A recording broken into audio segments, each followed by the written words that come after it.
আসসালামু আলাইকুম রহমতুল্লাহ। জিহাদ ইলেকট্রনিক্সের পক্ষ থেকে স্বাগতম। আজকে আমি আপনাদের মাঝে ভিডিওটি নিয়ে হাজির হয়েছি। তা হলো এক বিদেশি প্রবাসী ভাই, তিনি একটা ইউপিএস মডিফাই করে চেয়েছেন। তো দীর্ঘদিন আসলে 2-3 দিন অসুস্থ থাকার কারণে ভাইয়ের মালটা রেডি করতে অনেক সময় লেগেছে। তো আমরা শুরুতেই আমরা কুলিং ফ্যানের মাপ দিয়ে এটা কেটে নিব। তো ভাই বলছিল যে ভিডিওটা যেহেতু প্রবাসে থাকে এজন্য ভিডিওটা কিন্তু করা। দেখতে পারতেছেন এটা গোল করে আপনারা কুলিং ফ্যানের মাপ দিয়ে কেটে নেবেন। এরপর আমরা যে নাটটা আছে এই যে আমরা জালিতে ব্যবহার করব সেটা কিন্তু সুন্দর করে মাপ দিয়ে আমরা নাট ছিদ্র করে কুলিং ফ্যানটা লাগিয়ে দেব। আলহামদুলিল্লাহ আমাদের কিন্তু লাগা হয়ে গেছে। ঠিক আছে, এভাবেই কিন্তু আপনারা সুন্দর করে লাগিয়ে দিবেন যেন না লড়ে। এবং আমরা কিন্তু ভিতরের গরম হাওয়া কিন্তু বাইরে বের করতেছি, এবং আপনারা চাইলে বাইরের ঠান্ডা বাতাস ভিতরেও দিতে পারবেন অথবা ভিতরের গরম বাতাস বাইরেও দিতে পারবেন। এটা শুধু কুলিং ফ্যান উল্টা করে দিলে হয়ে যাবে। এটা কিন্তু আমাদের কাজ শেষ।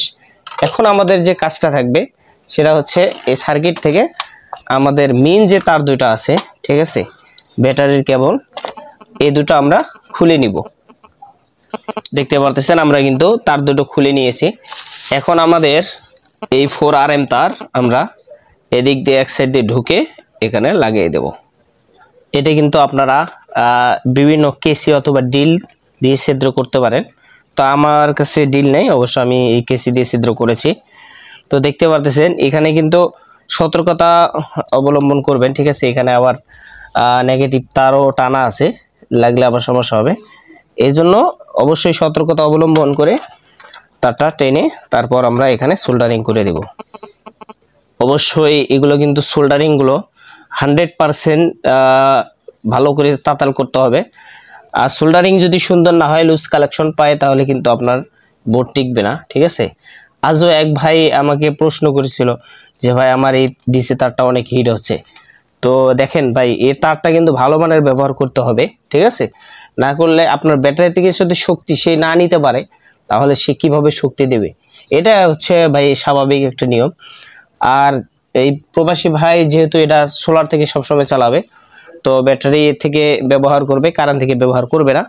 এই জন্য আমরা ডাইরেক্ট কুলিং ফ্যানটা আমরা ডাইরেক্ট করে দেব। ঠিক আছে, কারণ উনি একেবারেই কারেন্ট ব্যবহার করবে না এবং অনেক বড় ব্যাটারি।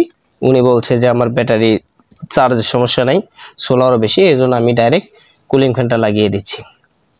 তার আগে আমি আবারও দেখাচ্ছি যে ভাই আপনারা সুন্দর করে এভাবে সোল্ডারিং করবেন যাতে আপনাদের অনেক দিন ব্যবহার করতে পারেন। ঠিক আছে, আলহামদুলিল্লাহ আমাদের কিন্তু সোল্ডারিংটা একবার হাই কোয়ালিটি ভাবে হয়েছে, কারণ দেখতে পারতেছেন। ঠিক আছে, তো এই হচ্ছে। আর উনি আরেকটা কথা বলছিল যে ভাই 5 মিনিট 10 মিনিট চলার পর যে বন্ধ হয়, এটা কিন্তু ভাই আসলে এখানে যে রেজিস্টারটা থাকে সেটা কিন্তু রিমুভ করা থাকে। এটা ডিজিটাল এক্সে এই সিস্টেমটা করা থাকে না। তারপরও যেহেতু ভাই বলছে, তারপর আমি কিন্তু দেখছি এখানে নাই। ঠিক আছে, যদি এরকম থাকে আপনারা এখানে একটা 01B নামে একটা রেজিস্টার থাকে, সেটা উঠাই দিলে কিন্তু ওকে, কাজ ওকে হয়ে যাবে। তো কিছুদিন আগে আরেক ভাই একটা ভুল করেছিল যে আমার ভিডিও কিছু অংশ দেখার পর সে এই কাজটা করতে গিয়ে এখানে একটা 01B নামে একটা রেজিস্টার কিন্তু এখন আছে। ঠিক আছে, দেখবেন ডিজিটাল এক্স এর ভিতরেও কিন্তু একটা ডিজিটাল এক্স এর ভিতরে 01B এখানে একটা আছে। এটা হচ্ছে কারেন্ট সিগন্যাল দেয় আইসিতে।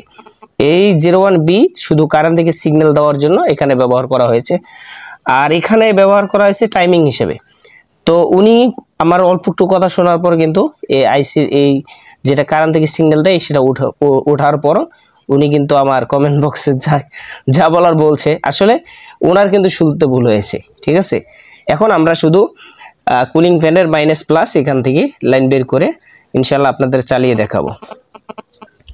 তো দেখতে পারতেছেন স্যাম্পল হিসেবে আমরা আপনাদের দেখাচ্ছি, মাইনাসটা মাইনাসে প্লাসটা প্লাসে লাগিয়েছি। এখন আমরা সেটিং করব, সেটিং করে আপনাদেরকে দেখাচ্ছি। তো আলহামদুলিল্লাহ আমাদের কাজ কিন্তু এদিকে সব কাজ শেষ। এখন আমাদের শুধু একটা কাজ বাকি আছে, সেটা হচ্ছে ক্লিপ লাগানো। আমরা এই ক্লিপ দুটো, ঠিক আছে, এখানে 10 নম্বর ক্লিপ আনছি, আমরা 10 নম্বর ক্লিপ এখানে লাগিয়ে দেব। তো দেখতে পারতেছেন আলহামদুলিল্লাহ আমরা কিন্তু এই দুটো লাগিয়েছি, এবং আমরা কিন্তু প্রত্যেকটা কাজ নিজের মনে করে করি। ঠিক আছে, যার কারণে আলহামদুলিল্লাহ আমাদের কিন্তু অর্ডার থাকে। তো সব ভিডিও করা হয় না আসলে, তো যেহেতু ভাই প্রবাসে থাকে এই জন্য ভিডিওটা করে দিলাম, ভাই প্রবাস থেকে দেখবে এই জন্য। তো এখন আমরা সব কাজ শেষ, এখন আমরা চেক করব। তো আমরা একটা লিথিয়াম ফসফেট ব্যাটারি দিয়ে আমরা এখন চেক করব। তো এই ধরনের ইউপিএস মডিফাই করার যদি কারো প্রয়োজন হয় অবশ্যই আমাদের হোয়াটসঅ্যাপ নাম্বার দেওয়া থাকবে, কমেন্ট বক্স থেকে নিয়ে ইনশাল্লাহ ফোন দিতে পারবেন। তো দেখতে পাচ্ছেন লাইন দেওয়ার সাথে সাথে কিন্তু আমাদের কুলিং ফ্যানটা সুন্দরভাবে চলতেছে। এখন আমরা একটা 60 ওয়াটের একটা লাইট আপনাদেরকে জ্বালিয়ে দেখাবো, ঠিক আছে? তো দেখতে থাকুন ইনশাল্লাহ। এই আমরা এখন সুইচ দিলাম, তো এই ইউপিএসটা এখন আলহামদুলিল্লাহ আমাদের রান হচ্ছে, রান হয়ে গেছে। এখন আমি আপনাদেরকে নিয়ে টেস্ট করতেছি, দেখেন আলহামদুলিল্লাহ আমাদের কিন্তু কোনো প্রকার ওভারলোড নাই, চলতেছে, ঠিক আছে আলহামদুলিল্লাহ। তো আজকের ভিডিও এই পর্যন্ত, দেখা হবে নেক্সট টাইমে কোনো এক ভিডিওতে ইনশাআল্লাহ। তো ভিডিওটি কেমন হলো অবশ্যই কমেন্টস করে জানাবেন। আসসালামু আলাইকুম রহমতুল্লাহ।